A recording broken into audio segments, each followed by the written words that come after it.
Bu Onyx Tracker'lar nimaga sotilmayapti ekan? Onyx'lar 161 million so'mdan boshlanadi. Tracker'lar esa 215 million so'mdan va Cobotlar 156 million so'mdan. Shunaqa ko'p Cobotlar qaranglar, buni oxiri ko'rinmaydi. U tomongacha ketgan. 1,5 kilometrmi, undan uzoqmi? Bu tomonda. Bu tomoni ham mana bu yerga ketgan, qaranglar, qanaqa ko'p. Shuncha mashina. Bu nima Xitoy, O'zbekistonda O'zavto Motors'ni yutib chiqdimi? Shunda sotuv bo'yicha agar Xitoy kelmaganda bilasizlar, mana shunaqa skladlar yo'q edi. Xitoy avtomobillari O'zbekistonga kirib kelib, ko'plarni tormozlari zanglab yotdi, qaranglar. Bunda ham zanglayapti o'sha asosda.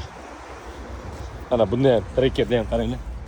Tormozlar disklari zanglab yotibdi. Mana bular ham o'zida zanglashni boshlabdi. Mana buni ham qaranglar. Bitta haydasa yaxshi bo'lib ketadi, lekin zanglashni boshlabdi hammasi. O'rtoqlar, Damaslar ham bor ekan. Nima Damaslar ham sotilmay qoldimi o'zi? Boshqa yerda yangi Damaslar chiqib, labolar ham to'lib yotibdi bu yerda. Buni oxiri ko'rinmaydi, qaranglar. Xohlasangiz lokatsiyasini tashlayveraman. Telegram kanalda bo'ladi har doim. Kelib, menimcha salondan ham olsa bo'ladi buni. Bu yerga kelib o'tirish shart emas. Agar xohlasangiz shu yerdan olsangiz ham bo'ladi. Shu yerda avtosaloni bo'lish kerak bularni.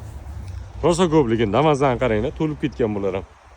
Labo, Damas, eng ko'p Onyx ekan. Undan keyin Tracker, undan keyin Cobot, Damaslar.